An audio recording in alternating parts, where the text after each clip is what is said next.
The King and the Gatekeeper. Thank you for listening to my share. Please feel free to subscribe if you feel happy. There's a saying, you can't control the storm, but you can learn to steer the boat. Emotions in life are much like storms, intense, unpredictable, and sometimes overwhelming. But if we learn how to navigate, every storm can become gentle. Today, I want to share with you a story about the power of calmness and how it can transform your life. Story 1. The King and the Gatekeeper. Once upon a time, in a prosperous kingdom, there was a king renowned for his majesty and power. However, he had one major flaw: he easily lost control of his emotions. Even the smallest inconvenience would ignite his anger, leading him to scold his courtiers and make impulsive decisions that often disrupted the entire court. One day, the king heard about a gatekeeper at an ancient mountain temple, rumored to have mastered complete control over his emotions. Regardless of the challenges he faced, this person remained calm and composed. Intrigued and skeptical, the king decided to meet this gatekeeper himself. Upon arriving at the temple gates, the king saw the gatekeeper sitting quietly, his gaze fixed on the flowing stream beneath the mountain. The king commanded loudly, "I've heard you can remain calm in any situation. What if I were to test you?" The gatekeeper smiled serenely and replied, "Your Majesty, please go ahead." The king ordered his guards to throw dirty water at the gatekeeper. Yet, the man simply wiped his face and continued sitting peacefully. The king then shouted directly at him, but the gatekeeper remained unshaken, still wearing a gentle smile. Finally, the king asked in frustration, "Why don't you react? Don't you feel insulted?" The gatekeeper calmly replied, "Your Majesty, anger is like a fire. If I pour oil on it, it will blaze even stronger. But if I choose not to respond, the fire will extinguish itself. You have the power to decide. Will you stoke the flames or let them die down?" The king was stunned by these words. On his journey back to the palace, he kept pondering the lesson from the gatekeeper. From that day forward, whenever he felt anger rising, he reminded himself, "I can control the fire." Thank you for listening to my share. Please feel free to subscribe if you feel happy. Story 2. Anna and the Pressure of Work. Now let's fast forward to modern times, where a young woman named Anna worked as a project manager at a large corporation. She was constantly under pressure from tight deadlines and high expectations from her superiors. One day, during an important meeting, a colleague criticized her for a small mistake in her plan. Feelings of embarrassment and anger began to bubble up, but Anna remembered a lesson she had once read. Pause, take a deep breath, and think before you react. Instead of responding immediately, Anna took a deep breath and calmly said, "Thank you for pointing that out. I'll review it and make the necessary corrections." After the meeting, the same colleague approached Anna to apologize, admitting he had overreacted due to stress. By staying calm, Anna avoided a conflict and earned respect from her colleague. The lesson from two stories. Both stories, The King and the Gatekeeper, Anna and her work pressures, highlight a valuable lesson: calmness is a strength.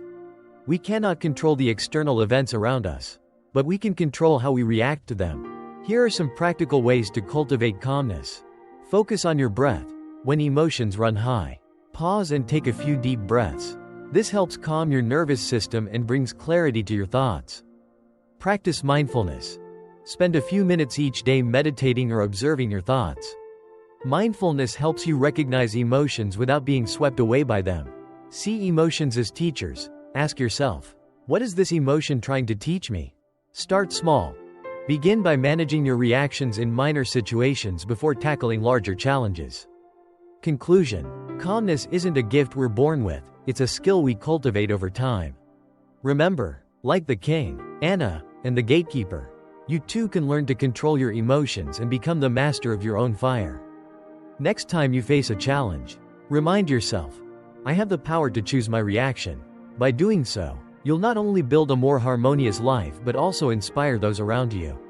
Start this journey today and pave the way for a brighter, more peaceful future. If this story resonates with you, apply its lessons and share it with your loved ones. Small changes in how we react can make a big difference in our lives. Folded hands. Thank you for listening to my share. Please feel free to subscribe if you feel happy. Story: learning how to sow good seeds to reap sweet fruits. In a world that often feels chaotic and overwhelming, We sometimes forget the simple yet profound truths that can transform our lives. Picture this. You're standing in a beautiful garden, surrounded by vibrant flowers and lush greenery. The sun is shining, and everything feels alive. This garden isn't just a collection of plants, it's a reflection of life itself. A reminder of how the seeds we sow in our daily actions can lead to a bountiful harvest. Let's dive into this idea of planting seeds, shall we? I want to share with you a concept that has changed the way I view my interactions with others and the world around me.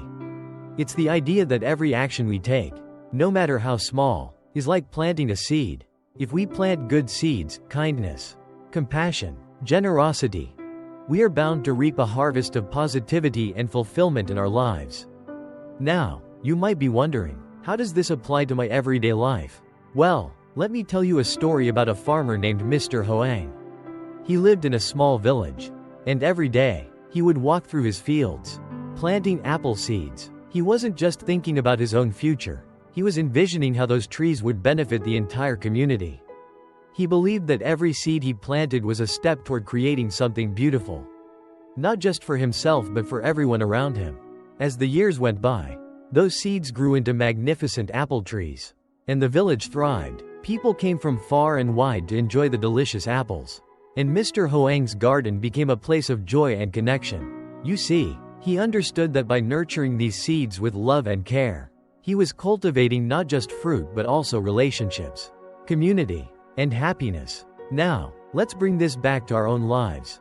Think about the people you interact with daily: friends, family, colleagues, even strangers. Every time you offer a smile, lend a helping hand, or simply listen to someone in need, you are planting seeds. And while you may not see the immediate results, trust that those seeds are taking root. They are growing, and eventually, they will blossom into something wonderful. But here's the catch. It's not always easy to be that person who sows kindness. Life throws us challenges, and sometimes we find ourselves reacting with frustration or anger. I get it, we've all been there. But what if we took a moment to pause and remember that our reactions are also seeds? If we choose frustration, we're planting seeds of negativity. If we choose understanding, we're planting seeds of compassion. Let's take a moment to reflect. Is there someone in your life with whom you've had a falling out? Maybe it's a friend you haven't spoken to in ages or a colleague with whom you've had a disagreement. What if you took the initiative to reach out? A simple, "I'm sorry," or "let's start fresh," can be the seed that turns a barren patch of land into a flourishing garden of friendship. I recently had an experience that really drove this point home. I ran into an old friend, someone I hadn't spoken to in years. We had a misunderstanding that had driven a wedge between us. But instead of letting that moment pass, I decided to take a chance. I approached her, apologized for my part in the fallout, and we ended up having the most enriching conversation. It was like watering a plant that had been neglected for too long. We rekindled our friendship, and both of us walked away feeling lighter and happier. This is the beauty of sowing good seeds. You never know how your actions will ripple out into the world. When you choose to act with kindness, you create a chain reaction. One good deed inspires another, and before you know it, you're surrounded by a community of positivity. So, how can you start sowing these seeds today? It can be as simple as complimenting someone, volunteering your time, or even just being present for someone who needs to talk. Remember, it's not about the grand gestures, it's about the small, consistent actions that lead to a beautiful garden of relationships and experiences. And here's the thing, the more you practice this, the easier it becomes. It's like tending to a garden. At first, it may feel like a chore, but over time, you find joy in the process. You start to notice the little things. The way a friend's face lights up when you share a laugh. Or how a simple act of kindness can turn someone's day around. As we go through life, let's commit to being the gardeners of our own lives. Let's be intentional about the seeds we plant. Let's choose to sow love, kindness, and understanding, because in the end, it's not just about the harvest we reap, it's about the legacy we leave behind. So next time you find yourself in a situation where you can choose your reaction, remember Mr. Hoang and his apple seeds. Think about the garden you want to cultivate in your life and in the lives of those around you. Let's plant good seeds today. And together, we can create a world that's a little bit brighter, a little bit kinder, and a whole lot sweeter. Thank you for joining me today. Let's go out there and start sowing those seeds. Thank you for listening to my share. Please feel free to subscribe if you feel happy.